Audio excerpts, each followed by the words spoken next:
আসসালামু আলাইকুম রহমতুল্লাহ।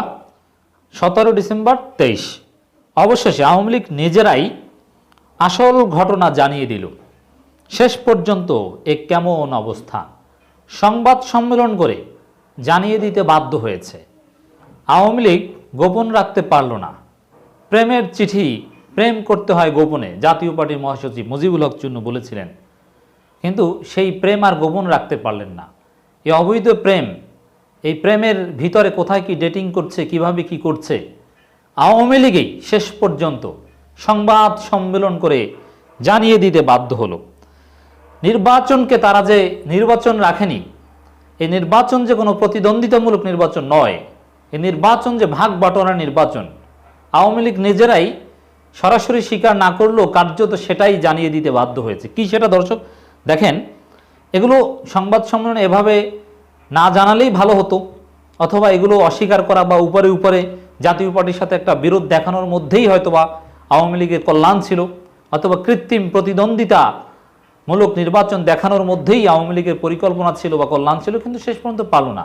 জাতীয় পার্টির পীড়াপিড়িতে আওয়ামী লীগ কি জানিয়েছে দেখেন। শরিক ও মিত্রদের ছেড়ে দেয়া আসনে নৌকার প্রার্থী প্রত্যাহার করা হবে। ওবায়দুল কাদের, শরিক ও মিত্র, এখন 14 দল হচ্ছে শরিক আর জাতীয় পার্টি হচ্ছে মিত্র। এখন জাতীয় পার্টির জন্যে অনেকগুলো আসনে ছেড়ে দেওয়া হবে এবং নৌকার প্রার্থী সেখানে থাকবে না, এই ঘোষণা ওবায়দুল কাদের দিয়ে দিয়েছেন। তাহলে কি প্রমাণ হলো? যে পুরোটাই ভাগ বাটোয়ারা এবং সমঝোতার নির্বাচন, নৌকার প্রার্থী থাকছে না। এর মানে সবাই তো শরিক মিত্র, তাহলে প্রতিদ্বন্দ্বী কারা, প্রতিযোগী কারা, এগুলো আর বলতে পারছে না। সবাইকে শরিক মিত্র বানিয়ে শেষ পর্যন্ত একটা সমঝোতার একটা ঘোষণা সংবাদ সম্মেলন করেই দিতে বাধ্য হয়েছে। নিউজটা একটু বলি। আওয়ামী লীগের সাধারণ সম্পাদক ও সেতুমন্ত্রী ওবায়দুল কাদের বলেছেন, শরিক ও মিত্রদের জন্য নির্দিষ্ট সংখ্যক আসন ছেড়ে দেবে আওয়ামী লীগ। এসব আসনে নৌকার প্রার্থী প্রত্যাহার করা হবে এবং এগুলো আজকের মধ্যেই প্রত্যাহার করা হয়েছে। আপনারা যখন শুনেছেন, এগুলো শুনছেন তার মধ্যে অনেকেই। তবে আওয়ামী লীগের স্বতন্ত্র প্রার্থীরা নির্বাচনে মাঠে থাকবেন বলে জানিয়েছেন তিনি সংবাদ সম্মেলন করে এসব কথা জানান। সাংবাদিকদের এক প্রশ্নের জবাবে ওবায়দুল কাদের বলেন, জাতীয় পার্টির সঙ্গে আসন ভাগাভাগি নিয়ে আমাদের সমঝোতা হয়েছে। দেখেন অবশেষে কি স্বীকার করলো, কি জানিয়ে দিল। এর আগে বলেছে না জাতীয় পার্টির সাথে কি আসন ভাগাভাগি নিয়ে কোনো কথা নয়, আসন ভাগাভাগি নির্বাচন নিয়ে সমসাময়িক রাজনীতি নিয়ে কথা, আর এখন বলছেন আসন ভাগাভাগি নিয়ে সমঝোতা হয়েছে। মানে এতদিন বললো একটা, গোপন রাখার চেষ্টা করলো, স্বীকার করেনি। বৈঠক কি নিয়ে হয়েছে, কোথায় বৈঠক হয়েছে, কত নাটকীয়তা, হাইড অ্যান্ড সিক, লুকোচুরি। এই সাংবাদিকরা লুকোচুরি শব্দটা বলেছেন, এতে ওবায়দুল কাদের সাহেব রাগও হয়েছেন যে কি কেন লুকোচুরি। সাম্প্রতিক পরিস্থিতি নিয়ে আলোচনা হয়েছে, কিন্তু এখন নিজেরাই জানিয়ে দিল যে সমঝোতা হয়েছে। চিন্তা করলেন, তাহলে এই নির্বাচনে কোনো প্রতিদ্বন্দ্বিতা যে থাকলো না সেটা আওয়ামী লীগের স্বীকার করা হলো, কারণ জাতীয় পার্টিই তো বিরোধী দল, সে জাতীয় পার্টির সাথে সমঝোতা হয়েছে। তাহলে আর কি, আমরা মামুরাই তো হয়ে গেল শেষ পর্যন্ত। তাদেরকে নির্দিষ্ট সংখ্যক আসন দেওয়ার কথা বলেছি, তবে তাদের চাওয়া অনেক বেশি থাকতে পারে, কিন্তু আমাদেরও দেওয়ার সামর্থ্য থাকতে হবে। শরিক ও জাতীয় পার্টির কয়টি আসন ছাড় দেবে আওয়ামী লীগ, এমন প্রশ্নের জবাবে তিনি বলেন, এটা শেষ পর্যন্ত একটা হিসাব নিকাশ এসেছে, আপনারা যখন শুনছেন তার মধ্যে হয়তো বা এটার একটা, তবে বিভিন্ন সূত্র যেটা এসেছে 37টা আসনের কথা বলেছে, এগুলো কম বেশি শেষ পর্যন্ত একটা যা হোক হয়েছে।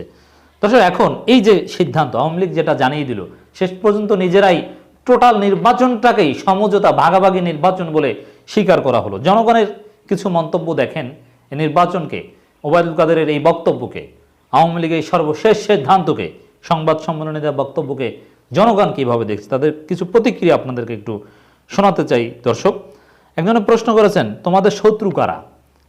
এর মানে এখানে কোনো প্রতিপক্ষ নেই, প্রকাশ্যে আসন ভাগাভাগি করে জাতির সাথে তামাশা ছাড়া কিছুই নয়, তাহলে বিরোধী দল কে?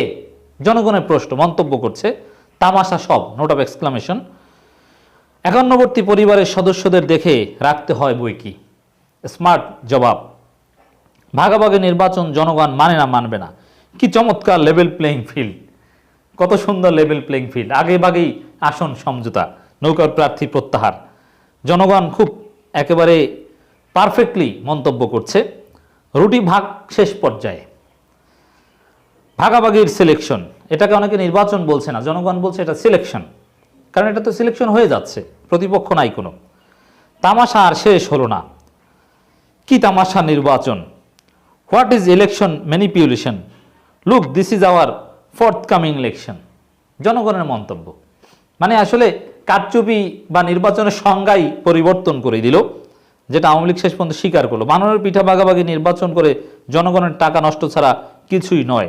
2000 কোটি টাকার মতো ক্ষতি হতে পারে, প্রয়োজন ছিল না এই ভাগাভাগি নির্বাচনে। শরিক ও মিত্রবাদে নির্বাচনে আর কারা আছেন? জনগণ মন্তব্য করছেন, নিজেরাই ভাগাভাগি করে নিচ্ছে, ভোটের দরকার কি? ভাগ বাটোয়ারা হয়ে গেছে, এটা হলো নির্বাচনের লজ্জা। শব্দটা বাংলাদেশের নির্বাচনে আর আওয়ামী লীগের মাঝে নেই। বান্দরের পিঠা ভাগাভাগি চলছে, এভাবেই নানান মন্তব্য।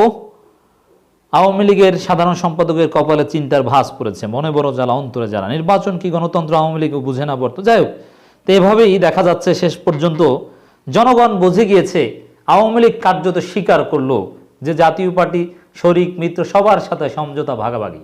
কি আর বাকি রইল? তাহলে ভোট কেন? প্রশ্ন ছুড়ে দিলাম আপনাদের কাছে।